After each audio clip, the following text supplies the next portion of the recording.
is Russell Salazar. So, gaya po ni Ab Janet, tubong Batangas din po ako. Ala mamaya na naman. Pero, ayan, tubong Batangas din po ako. So, ayan. So, next. Muna invite po ako dito sa Empower Consumerism sa AIM Global. So, I was a factory worker. Taas yung kamay ng mga factory worker before. Ayan. Yung factory worker ngayon. Ayan. So, may mga first-timer ba? Ang dami, diba? So, mamaya malalaman yung paano binago ng Empowered Consumerism yung buhay ng maraming tao. Okay? So, ayan. So, background ko before, dati po akong factory worker. Nung na-invite ako dito, so yung mga katrabaho ko, yung mga katabi ng process ko, nagmamaritisan sila. Ano yung pinagmamaritisan nila? About sa scholarship, about sa benefits ng AIM Global. Ako, curious ako kasi narinig ko, may scholarship. Bakit? Kasi naka-mindset ako before na pag nakatapos ka ng pag-aaral, magkakaroon ka ng magandang trabaho, and then magkakaroon ka ng magandang future. Diba? So, before kasi ako magtrabaho, talagang gusto ko mag-aral. Diba? Dumating sa point na nag-apply ako ng scholarship kahit hindi ako matalino. Diba? Ganon ako gusto mag-aral.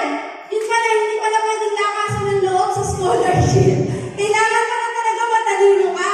So, syempre, hindi ako nagtanggap sa scholarship. Okay?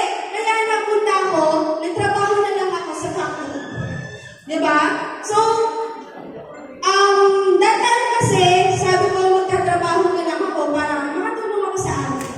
Kasi kung mag-aaral ako, syempre, hihingi din ako ng bank support. Tama ba?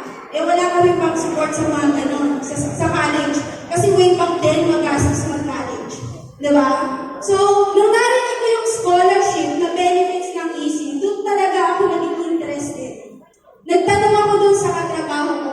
And then after work namin, ang sabi niya, okay, kung talagang interested ka, mamaya, punta tayo sa bahay. May pamerienda ako. Doon ako na-invite sa pamerienda, pansit canton at itlog. Sino yung mga na-invite dito doon sa pagkain? Pupunta sa McDo, pupunta sa Jollibee, kakain. Diba ako ganun, pansit canton at itlog. Pero, ayun nga, nung na-invite ako, ang gusto ko lang talaga is yung scholarship. Kasi, etong negosyo is to invite, tama ba? Yung marketing plan, invite. So, sabi ko, hindi para sa akin yung invite. Bakit? Next, ako yung tipong tao na sobrang mahihiyain. Diba? Nung naging tindera po ako sa amin, ilang lakad lang yun mula sa bahay namin. Hindi na po ako kilala ng mga tao. Tinatanong na po kung kanino akong anak. Kasi hindi po ako lumalabas ng bahay. Nung nagtrabaho po ako, even araw-araw ko nang kasama, bibihira ko lang din po ako sa akin. Ganun po ako kamahiyain. Diba? Taas ang kamay ng mga mahiyain. Oh, dami Totoo ba? Dami. Diba? So, sabi ko, yung scholarship lang talaga yung gusto ko. May puhuna. Tama? Nabanggit ni Coach Janet kanina may puhuna. So, kahit wala po akong savings noon, dahil sobrang interested po ako sa benefits, ginawan ko ng paraan. Diba? Kasi bibihira po, as a minimum wage earner, bibihira po sa atin yung may ipon. Tama ba? Bibihira po yung nakakaipon noon. Kasi po ako po yung tipo ng tao na pagkakasweldo, lahat bigay. Lahat padala. Kaya nung na-present sa akin yung business, yes, nagustuhan ko yung benefits. Kaso wala akong pera. Pero sabi nga, since willing ako, since nagustuhan ko, ginawan ko ng paraan. So wala ako ng ATM. O, sino na naka-experience magsala ng ATM? O, di ba madami dito? Sa mga factory, usong-uso yan. Kasi nga, hindi nila po sweldo. So, sa ako ng ATM, 10%. Yung dating tipid ko sa budget before ako mag-join, mas lalong trinipli ko yung tipid. Kasi may 10% pa.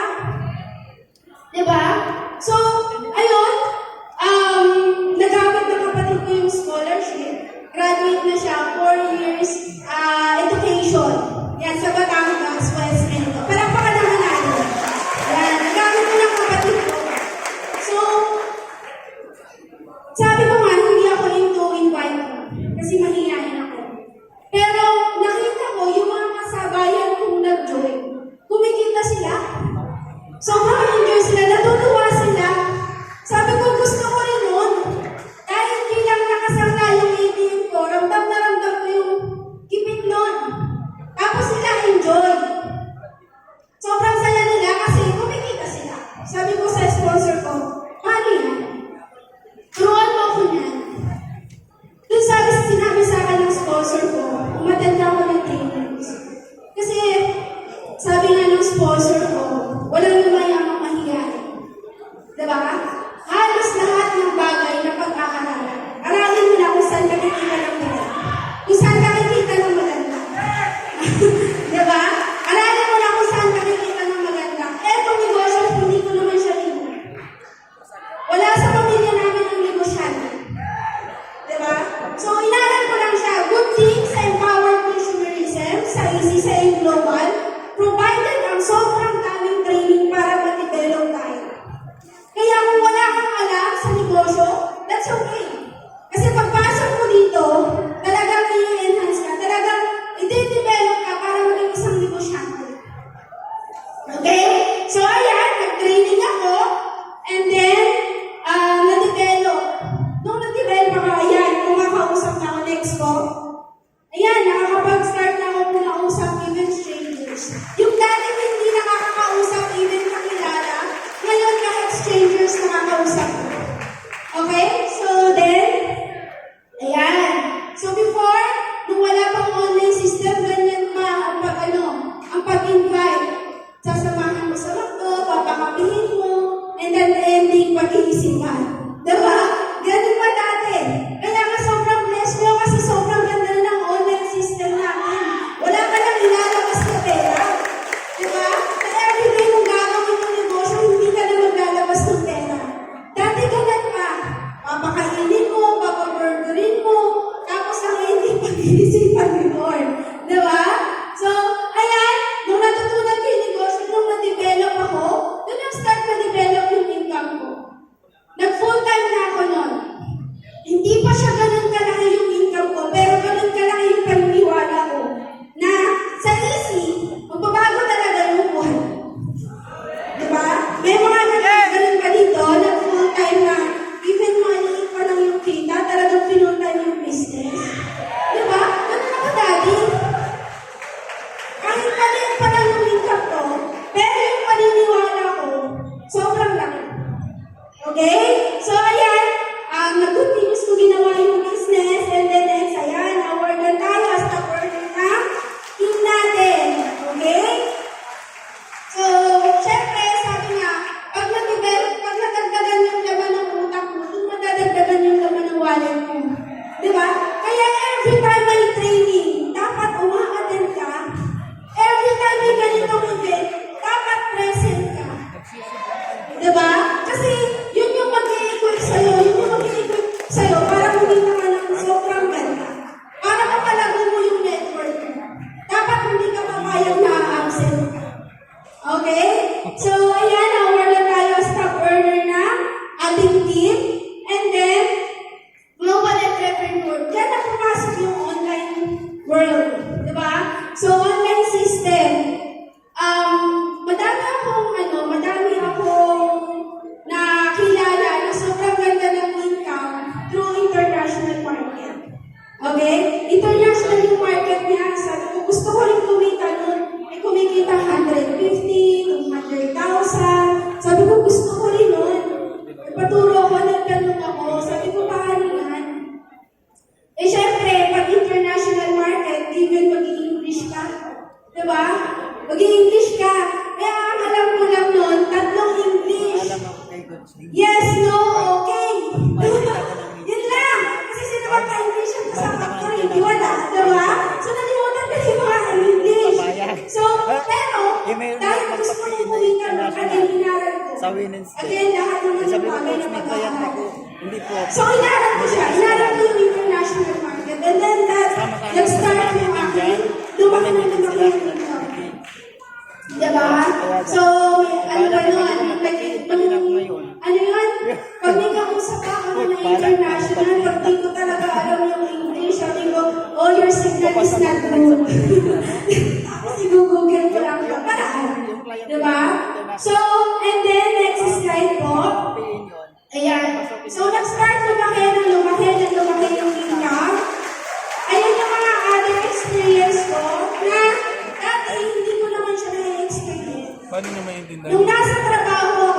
Paano niya bahay, trabaho lang ako. Paano papasok? Di ko nga alam na may mga ganyan pang experience. Di ko alam na may experience ko yung mga ganyan. Di ko na siya kailangan.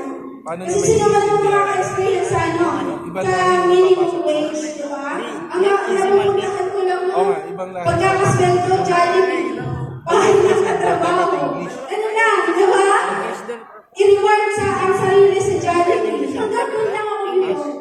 Pero dahil sa isip, pero dahil sa decision ko Ayun ba pagka, na gano'n? na-experience ko yung sobrang magandang bagay. Na first time ko na-experience, nung nag-decide ako mag-try, nung nag-decide ako mag-join, dito sa NGO. Marunong Okay? So, ayan, and then, ayan, Iba ay, yung papasok mo sa Zoom yung, natin. ano ba, yung next? Sa Yung ano ano eh, ba? Ay, ano sila naisip back natin? po. Yan, ay yung mga gamit pala. No? Kala ko ba- Dati, ayan, nakakasuot tayo ng magagandang damit. Ganyan. Siyempre sa mga babae, gusto natin yun, di ba? Gusto natin tayo, fresh, ganyan, gusto natin mga natin. Pero before, na nag-work ako sa factory worker, 3 times na ako nakakabili ng damit. Oo, fiesta, birthday, tsaka Pasko. Diba? Pero dahil dito sa isi kahit araw-araw, okay ba yun? Diba? So talagang tataas yung value mo. Kasi tumataas din yung ano, yung income mo. Okay? Ayan. So, yan yung mga experience natin. And then next po. Ayan. So, nabanggit kanina ni Coach Janet na meron tayong travel. Right? Sa benefits, meron tayong travel. So, ang ano ko, ayan, Boracay, Palawan, yun yung sa local travel. All expenses paid by our company sa sobrang gagandang hotel. 5-star hotel.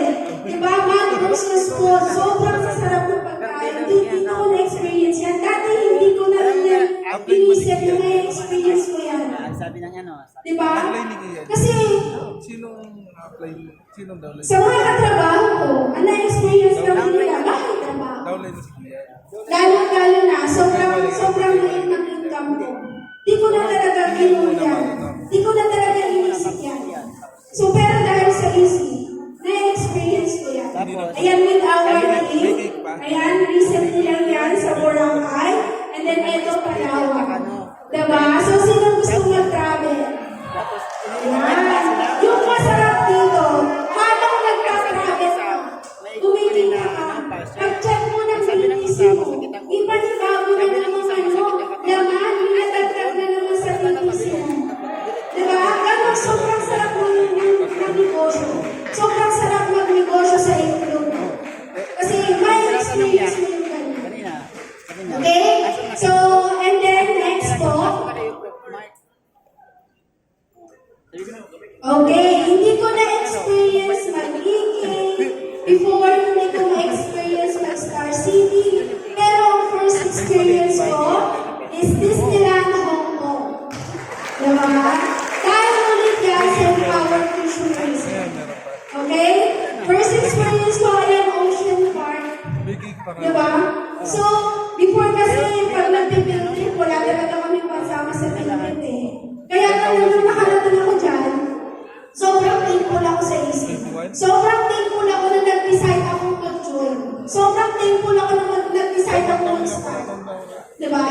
So, ayan, sobrang daming first experience ko dyan ko na-experience na sobrang puting-puting pa yung sapatos ko bagong bago pa. And then naglakad kami ilang days kami dyan. Pagpalit ko ng TV na sobrang puting pa rin dyan. Diba? Walang kadumi-dumi. And then talagang sasabihin ko sa inyo, ang sarap mag-travel international. Ang sarap ulit mag-travel. Diba? So, again, nag-close din kami. kaya na sa decision ko. Sa BCO. Okay? Diba, nagbili agad ng package. Ayan, kasama ko yung mga coach ko. Ayan, yan yung mga taong tumulong sa akin. Yan yung mga taong nagtulong sa akin dito sa negosyo.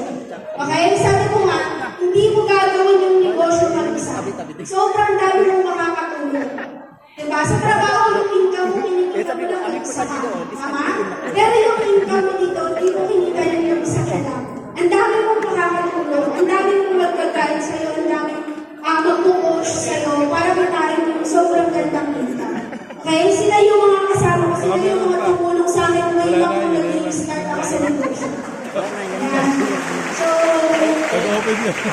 Nag-open ka. eto that time, di ba, sobrang dami namin. Meron kasi yung Sobrang dami namin pera sa pilang. Yun ang- Nakita lang yun ang- namin yun ang yung ugat. something. Diba? Yan, yan sa tablash. Yung hinahal sa ikot-ikot. Kaya hindi pumunta Diba? ng book. And then, next po, Ay, ugat kasi yan. ayan. So, tinuloy-tuloy ko yung negosyo. Eto, sobrang nasabi ko sa sarili ko na buti na lang nag-decide ako mag-start. Nung pandemic, ayan, first time ko na-experience kumita ng 284,000 in just 1 year. Pandemic yan. Yung iba walang trabaho. Yung iba, umaasa sa ayuda, di ba? Yung mga katrabaho ko na nagsabi sa akin na walang nangyayari sa'yo dyan. Huwag kang magtuloy dyan. Papunta ka pa lang, pabalik na ako. Kaya pala hindi sila nakarating kasi bumalik. Di ba? Yung mga katrabaho ko na nagne-negative sa akin noon, sila yung mga walang ng trabaho after lockdown. Di ba? Yung mga akala ko tagapagmana ng company, di ba? Papasok kahit may sakit. Ganun din ako before eh. Papasok kahit may sakit kasi the moment umabsent ka, ang laki na mawawala sa'yo. Di ba? Doon ko nasabi sa sarili ko, buti na lang hindi ako nakinig sa kanila. Kasi kung nakinig ako sa kanila, pare-parehas kami walang trabaho. Pare-parehas kami aasa sa ayuda. Kaya kung kayo nandito, nakita niyo sobrang ganda ng negosyo na pinakita sa inyo kanina, may mga taong pwedeng mag-negative sa inyo sa labas. Huwag na huwag mong pakikinggan. Kasi at the end of the day, pangarap mo yung pinag-uusapan, kayo yung tatrabaho niyan, hindi sila. Hindi naman nila kayo tutulungan eh. Pag nangailangan kayo. Hindi naman sila yung magbibigay ng ano nyo eh. Ng kotse, ng bahay. Hindi naman sila magbibigay ng pera pang travel. Diba? So huwag na huwag kayong makikinig. Kasi ako nun, kahit yung nanay, yung tata, yung mga kapatid ko na nagre-regulate sa akin, hindi ko talaga pinakinggan. Kasi kaya nga ako nagtatrabaho kasi hindi nila kaya ibigay yung pangarap ko eh. Tama? Kasi kung kaya nila, hindi makikinig ako. Susunod ako, kasi hindi eh. Inis niya kasi. Magtatrabaho pa rin ako para sa mga responsibilities ko. Kaya hindi ko talaga sila pinakinggan. Okay? Ayan, lockdown income, then nasundan yan, 287, 157 isang buwan, 228 isang buwan. Sobrang ganda ng online system natin. Diba? Na kahit nakaupo ka lang sa bahay mo, na kahit nandyan ka lang, nakatuto ka lang sa cellphone mo, pwede mong pagkakita. Huwag kang papayag na ikaw lang ang nagkakakitaan sa online.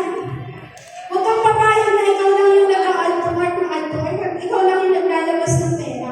Dapat gamitin mo yung para pagkakitaan mo rin. Diba? So, ayan, dyan ko na-experience yan. Multiple accounts. Diba may pinakita si Coach Jalen na investment? Nag-start lang yan sa sanglalang ATM. Diba? Isang account sanglalang ATM. Then pinarami ko ng pinarami. Kung ikaw, wala kang ipon ngayon, this is the sign na makapag-start ka.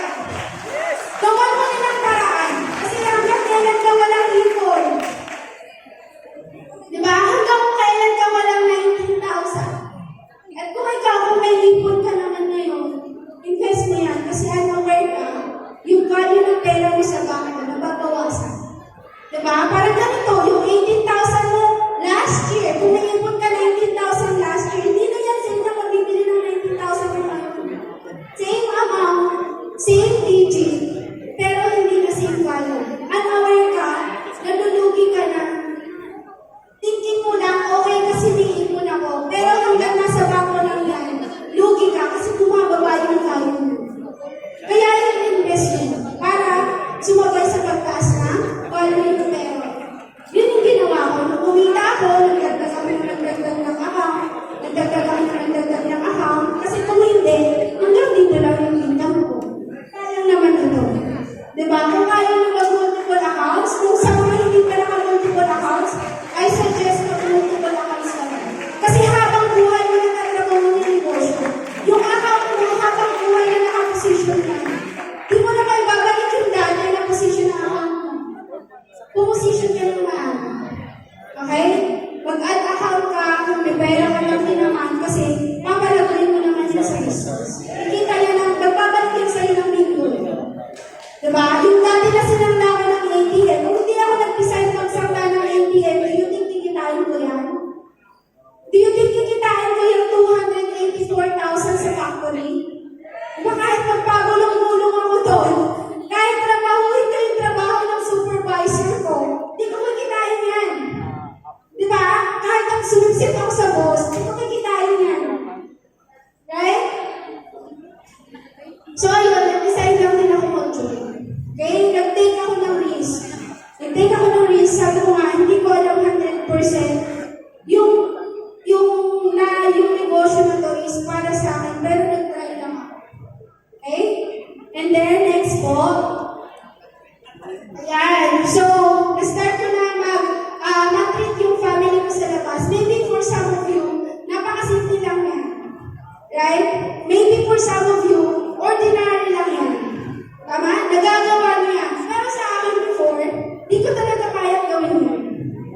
Okay? Kung hindi ako nag-join sa AC, kung nag-work pa rin ako sa factory, di ko kaya gawin yan kasi sa akin parang kulang. Pang Jollibee nga lang yung sweldo ko eh. Sa restaurant pa. Diba?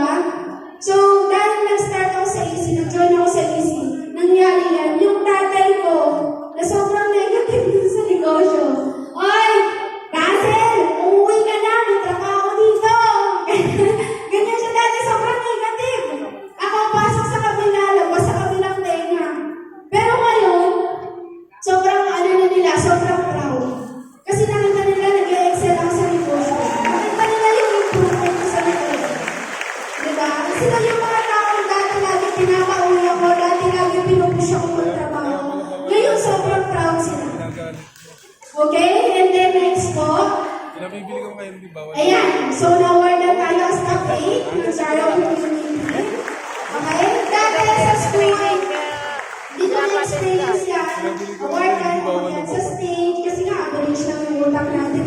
Pero dito sa Empower Tourism, sa negosyo natin, once na in-awardan ka, ibig sabihin, ginalingan mo sa negosyo, ginalingan mo sa buhay, hindi sa academic. Right? So, ayun. And then, next po. Ay, kasama ko po dyan.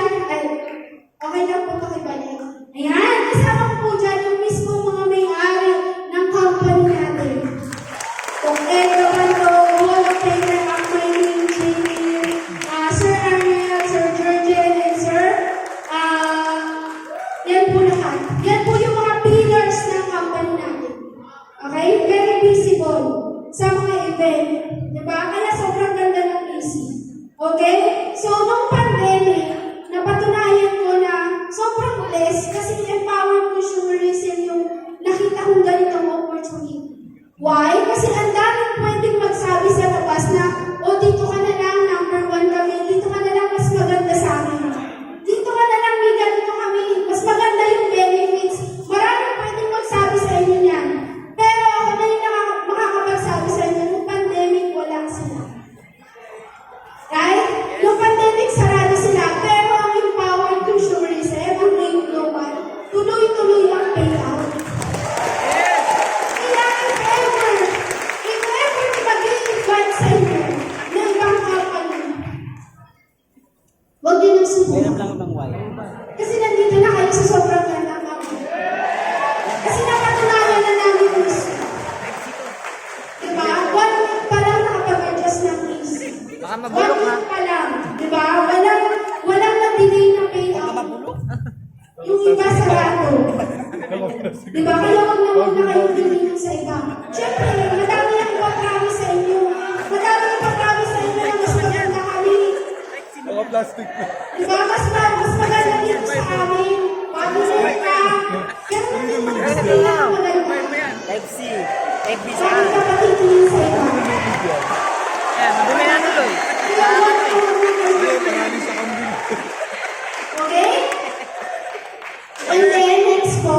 Ayan. Yan yung aking Challenge survival. Challenge survival. Warrior. So, nung nag-work ako, before ako mag-work,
Di ba?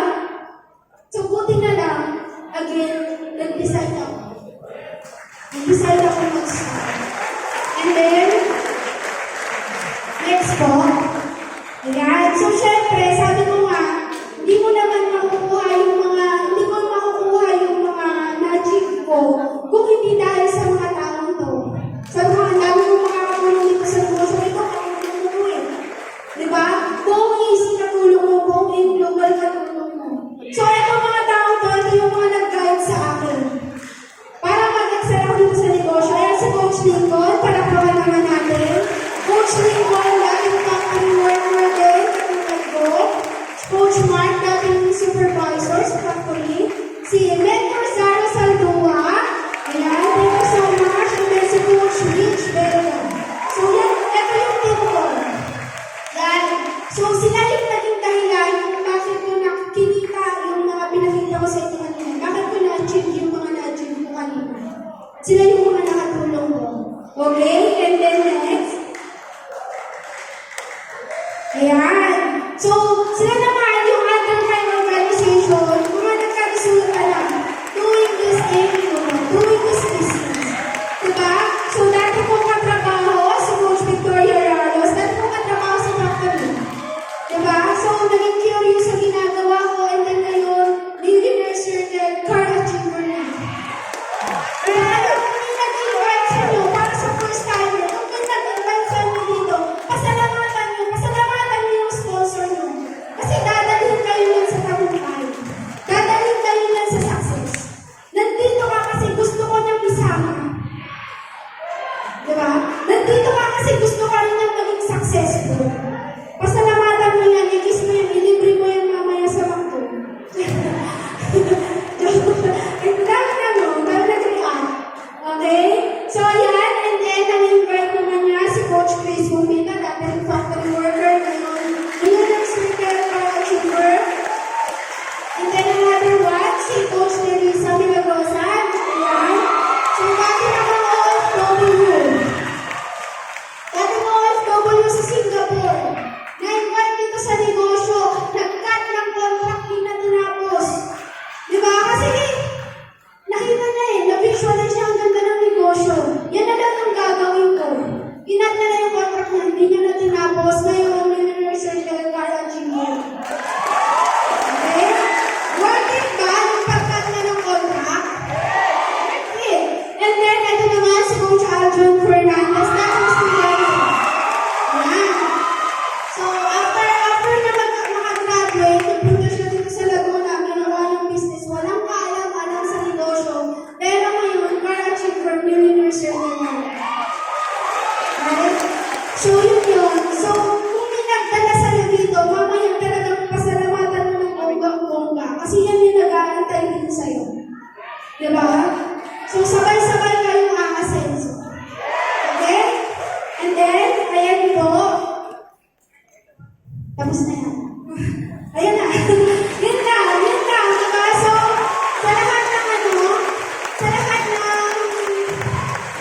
sa lahat ng mga member na, talagang i-workout nyo na todo yung negosyo kasi sobrang laki na nag-aantay sa inyo sa negosyo. Sobrang laki ng resulta yung kayang ibigay sa inyo. Right? Sipagan nyo na, mag-booming na kayo dito sa negosyo.